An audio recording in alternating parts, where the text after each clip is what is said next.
Narxlar doimo hammani qiziqtirib kelgan bir mavzu. Bu meva-cheva bo'lsin yoki avtomobil. Ammo axborot manbalari juda ko'p bo'lganligi sabab biz ularni bugungi ko'rsatuvimizda jamlashga harakat qildik.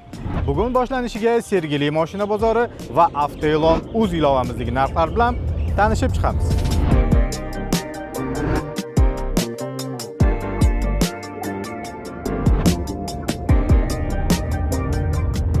Avtoelon.uz ilovamizdagi Matiz narxlaridan boshlasak, eng qimmat Matiz narxi $9000 va u bo'lib to'lash sharti bilan belgilangan. Kelinglar arenda va nasiyaga beriladigan mashinalarni boshqa ko'rsatuvimizda qoldirsak-da, keyingi qiziq bo'lgan e'longa o'tsak.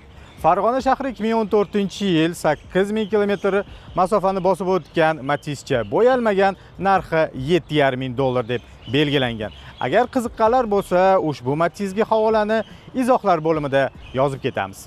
Yurib turgan Matizlarning eng arzon narxi $755 ga teng va u Nukus shahrida joylashgan. Matizlarning ilovamizda umumiy e'lonlar soni 2000 taga teng va o'rtacha narxi $2800 ni tashkil etyapti. Bozorda nima gap? Bozorda eng arzon uchratadigan Matizim bu Matiz Best bo'ladi. 2010-yil 800 000 km masofani bosib o'tgan, narxi $1700. Eng qimmat uchratadigan Matizim bu Devo Matiz 2010-yil ko'rinishidan saqlanganga o'xshaydi, narxi $6200 ga teng. Yana bir qiziq bo'lgan Matiz avtomat 2010-yil 206 000 km masofani bosib o'tgan, narxi $3200. Holatiga qarab bozorda o'rtacha narx $3000 ga teng. Ilovamizda umumiy Devo Nexia e'lonlarining soni 1100 tadan oshiq. Eng qimmat qo'yilgan narx $7000, eng arzoni esa $700. Ilova bo'yicha o'rtacha narx $2500 tashkil etyapti. Xo'sh, eng qimmat ko'radigan Nexia $5800 bo'ladi. 2007-yil 123 000 km masofani bosib o'tgan 1.6 litrli Dons motori. O'rta hol avtomobillarning o'rtacha narxi bozor bo'ylab $2000 ni tashkil etadi. Chevrolet Nexia 2 ning eng qimmat joylangan e'loni 1.5 litrli SO3C motori 474 km bosib o'tgan, narxi $10000 deb belgilanyapti. Ko'rganingizdek saqlangan. Eng arzon narx $1300 ga teng. Umumiy e'lonlar soni 1800 ta e'londan ziyod. Xo'p, eng qimmat uchraydigan Nexia 2 bozor bo'ylab $5500 ga teng. 2015-yil 46 000 km masofani bosib o'tgan 1.6 litrli Dons motorli. Bozor bo'ylab Nexialarning o'rtacha narxi $3800 ni tashkil etadi. Xo'p, Nexia 3 haqiqiy arenda qiroli bo'lib chiqdi. Ilovamizdagi ko'plab e'lonlar aynan bo'lib to'lash sharti bilan taklif qilinyapti. Xo'p, Avtoelon.uzda e'lonlar soni 1.5 dan oshiq. Eng arzon taklif $3600 ga teng. Qo'qon shahri 2016-yil 350 000 km masofani bosib o'tgan, mexanikada bo'lgan avtomobil. Eng qimmat e'lon Farg'ona shahridan 2021-yil 64 000 masofani bosib o'tgan, avtomat korobkada bo'lgan avtomobil. Narxi $12200 ga teng. Nexia 3larning o'rtacha ilova bo'ylab narxi $7600 ni tashkil etyapti. Eng qimmat uchraydigan Nexia 3 bozor bo'ylab $10400 ga teng bo'ladi. 2022-yil 10 000 km masofani bosib o'tgan avtomat korobka. Eng arzoni haqida bir narsa deyish qiyin. Bozor bo'ylab o'rtacha narx $7800-$8000 ni tashkil etadi ekan. Xo'p, ilovamizdan boshlasak, eng arzon Lacetti $2800 ga teng. Toshkentdan 750 000 km masofani bosib o'tgan, 2005-yil mexanikada remont talab mashina ekan. Eng qimmat Lacettining narxi esa bir pochka, ya'ni $10200 ga teng. 1.6 litrli motor 20500 km masofani bosib o'tgan, yili 2012-yil. O'rtacha narx juda qo'pol bo'lishi mumkin, chunki aksariyat odamlar Lacetti deb Gentra avtomobilini e'lonlarga qo'yishgan. Shuni inobatga olgan holatda Lacettilarning o'rtacha narxi $5600 ni tashkil etyapti. Xo'p, yaxshi holatda 1.8 avtomatlar bozorda yo'q. Talab lekin kuchli.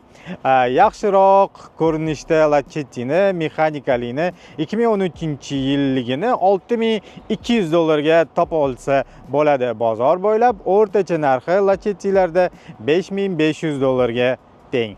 Do'stlar, bizning narxlarni tahlil qilish videomiz sizlarga ma'qul kelayotgan bo'lsa, albatta yoqtirma tugmasini bosing, do'stlaringiz bilan bo'lishing va keyingi videolarimizni o'tkazib yubormasligi uchun obuna bo'ling. Davom etamiz.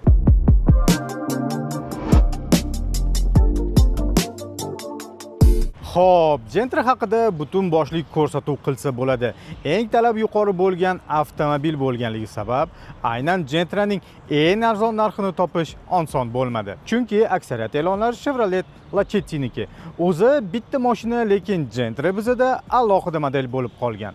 Xullas, uzoq izlanishlardan keyin Gentraning eng arzon narxi $5400 ga teng. 2016-yil mexanika 300 000 km masofani bosib o'tgan. Eng qimmat Gentraning e'loni esa $19500 deb baholangan. Toshkent shahri 2500 km masofani bosib o'tgan avtomobil 2023-yil super puper navorot qilingan. Bozorda masla Gentralar 14 000 va 15 000 orasida topsa bo'ladi. Yurmagan yangi Gentra 15900 deb baholangan. O'rtacha bozor bo'ylab narx $11500 ga teng ekan. Shunaqa gaplar. Odatda e'londa yozilgan narx eng yakuniy narx bo'lmaydi. Keling bunga amin bo'lish uchun bizning ilovamizda joylashgan ba'zi bir e'lonlarga qo'ng'iroq qilib ko'ramiz. Assalomu alaykum. Assalomu alaykum. Okajon, men bu Nexia 3 e'lonini qo'ygan ekansiz. Men bu 6800 qo'ygan narxingiz eng yakuniy narxmi yo o'tib beradigan joy bormi? Yo'q, oxirisi yakunisi. Eng yakunisi 6800 a? Assalomu alaykum. Aka, Nexia'ni e'lonini qo'ygan ekansiz. Narxini 4100 qo'ygan ekansiz. Buni o'tib beradigan joyi bormi aka? Bor aka, kami bor aka. Kami bor. Taxminan nech pul o'tib berasiz aka? 3900 deb bera olaman, 200 bera olaman aka. Bo'ldi. Demak, ko'rganingizdek, 4100 ga qo'yilgan e'lon egalari $200 o'tib berishga tayyorlik. Assalomu alaykum. Assalomu alaykum. Matiz sotilayotgan ekan, to'g'ri tushdimmi? Nada? Obajon, qarang, 3300 deb belgilangan ekan narx. Aha. Agar rostakasim xaridor keladigan bo'lsa, barakasiga qancha o'tib bera olasiz?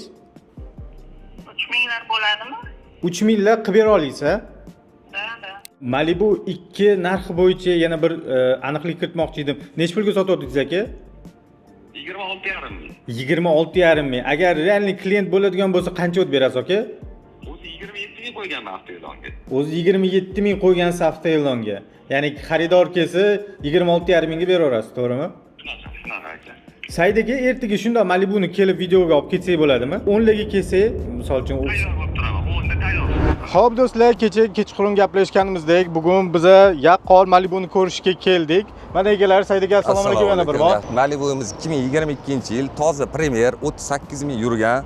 Kraskalari top-toza, hech qayerda qirilgan, chizilgan joylari yo'q. Xo'p, narxini 27 ming deb belgilagan ekansiz. Agar konkretniy klient keladigan bo'lsa, nech pulga qilib berasiz aka? Konkretniy klient kelib yopishsa, xudo xolasa 26500 qilib beramiz. Oxirgi narx 26500. Daveriniz bonus qilib beramiz, xohlasa. Daveriniz bonusi bilan. Bu Malibuga havolani izohlar bo'limida biriktirib ketamiz. Avtoe'lon.uz avtomobil sotish va sotib olish uchun eng qulay ilova. Yuklab oling va foydalaning.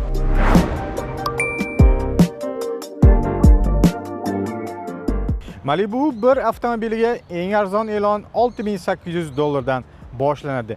Eng qimmati esa menimcha bu yerda bitta nolga adashgan bo'lsalar kerak. Li narxida Malibu olgan bo'larmidingiz? Izohlarda yozib qoldiring.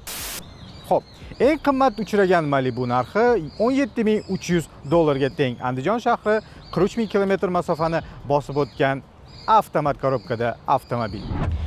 Xo'p, Malibu qaralgan Malibular, Malibu 1lar bozorlarda o'rtacha $11000 ga teng bo'lyapti. Misol uchun 2013-yil 85 000 km masofani bosib o'tgan avtomat korobkada Malibu 1lar $13000 deb baholanyapti. Bozorda sotuvlar biroz sust bo'lganligi sabab Malibu 1larning narxi shu.